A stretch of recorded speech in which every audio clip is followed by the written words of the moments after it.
Gen Z. I know Mr. Richards takes issue with that, and we'll get into that a little further in the program. But a recruiter by the name of Tammy Christophas-Bayliss has talked to the Daily Mail about the problem with Gen Z people trying to get into the workforce. And I've got to say, I'm not surprised by this, because as far as I can see, and you know, I am one, I have worked with these people, and I see them in everyday life. They were raised in a generation where everyone got a participation medal. It didn't matter how well you did in the running race at school, whether you came first or you came 10th. Everyone got a pat on the back and were told they were special and that you were just as good as the other. Children now, when they play in local sports at a young level, there's no scoring. They don't even have ladders or grand finals. They're told that there is no importance in winning or succeeding. And so we are starting to see the results of that. Ms. Christophas-Bayliss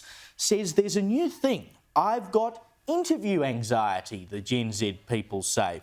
You have to be uncomfortable, she says, to get somewhere, and there's no concept of that. They say, this isn't my safe space, therefore I'm not going to do it. Then they're upset that they don't have a job. She goes on to say that young employees are too scared to pick up the phone, first to a potential employer and then to other people once and if they get a job somewhere. I mean, for heaven's sake, it's the most efficient way to get anything done. But you might have noticed no one actually picks up the phone these days. She even says that young people are so scared going into job interviews that she, as a recruiter, has seen them bring their parents in with them. I mean, I cannot get over that, Liz. Imagine being so scared to go for a job that you take your parents in to hold your hand. It's a bit like Kamala Harris taking Tim Waltz in to hold her hand in that first interview she did not with, even Gen Z. CNN She's got no Dana back. excuse. I mean, imagine walking in and thinking that you're going to get a job if you have to take your bloody parents with you in order to hold your hand. It's a sorry state of affairs, which seems to be the state of play whenever we're talking about Gen Z. This is a generation that has been labelled the loneliest generation, the most anxious generation, and here they are just struggling to do simple things like get a job. It's very sad indeed, but as easy as it is to pay out on them and be like, yeah, they're snowflakes and they've been raised, everyone's getting participation awards, there's no real credit for merit nowadays, we've also got to take into account the fact that the kids aren't okay. Check out this headline from February, in which a report by the Resolution Foundation found that people in their 20s are more likely to be out of work because of the poor mental health ravaging Gen Z. It found that according to this official data, 34% of people aged 18 to 24 reported symptoms of mental disorder such as depression, anxiety, and bipolar. And we know that this is something that is very prevalent in this particular generation. And I crunched the numbers because this is actually UK data, but it's exactly the same in Australia. 1 in 3 Gen Z report the same, experiencing depression, experiencing anxiety. And so something like applying for a job that we would just go, oh, well, that's a rite of passage. Everyone's got to do that. Heck, at 14 years of age, I was a checkout chick. Like, I was front-facing, talking to people every day, did all the training, didn't think twice about it.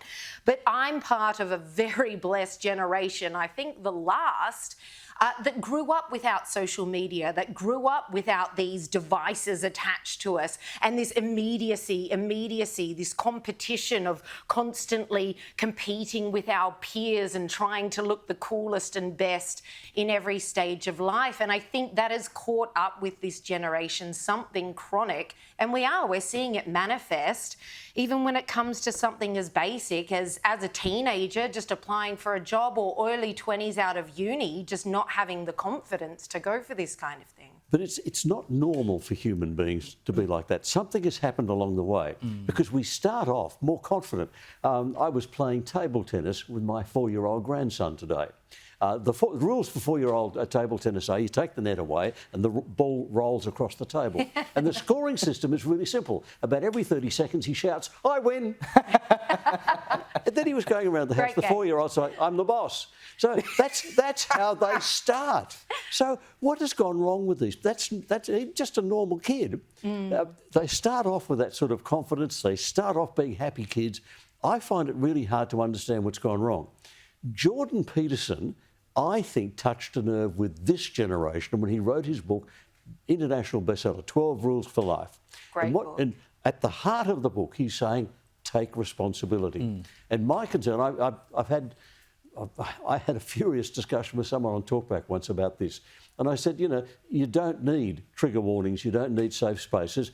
All you need to do is grow up. You're adults.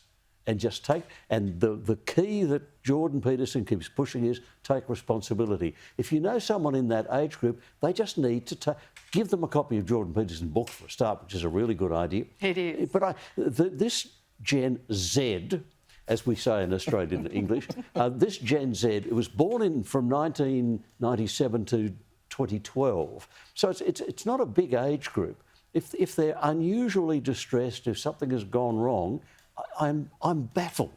I think they've had responsibility taken away from them. So part of it goes back to what I was saying before. Everyone gets a participation medal, so there is nothing special about anyone. There's no reason to strive for success because success or winning or whatever you want to call it is frowned upon because, it might hurt someone if they lose. Well, losing and learning how to cope with losing is just as important as learning how to win because out there in the real world, you have to deal with losing and difficulty all the time. And the other thing is that generationally things have changed. When you were a child, Kel, it was not unusual for someone to leave school at 13, 14, 15 and go off and get a job because they had to put food and money and whatever on the table to support the family. Of course, no one does that anymore because you have to stay in school, which in some ways is a good thing. But it taught people responsibility from a very young age. They had to step up and do something with their lives. And I don't think that exists to the same level anymore. They get mollycoddled. Kids don't leave home and go out and fend for themselves until well into their 20s now. Part of that is the economic conditions and the fact they can't afford a house and they can't afford a family, etc. But we are essentially retarding the growth of children to the point where they don't actually grow up until they're nearly 30. Because so no wonder... No responsibility. Correct. Don't give them responsibility. Correct. So no wonder they can't go and get a job because, you might have done it at 15 because that was the expected thing to do.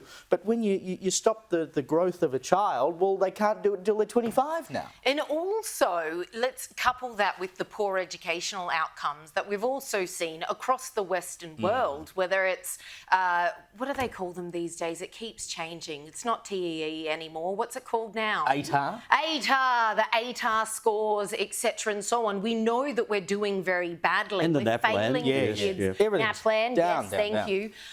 We're failing kids on that score as well. So is it any wonder that even after leaving school, their levels of confidence probably aren't that high in the world of adults? So mix that together with this mental disorder pandemic that we're seeing in Gen Z, as well as these poor educational outcomes, which we recognise they're being very poorly equipped for the next phase of their lives.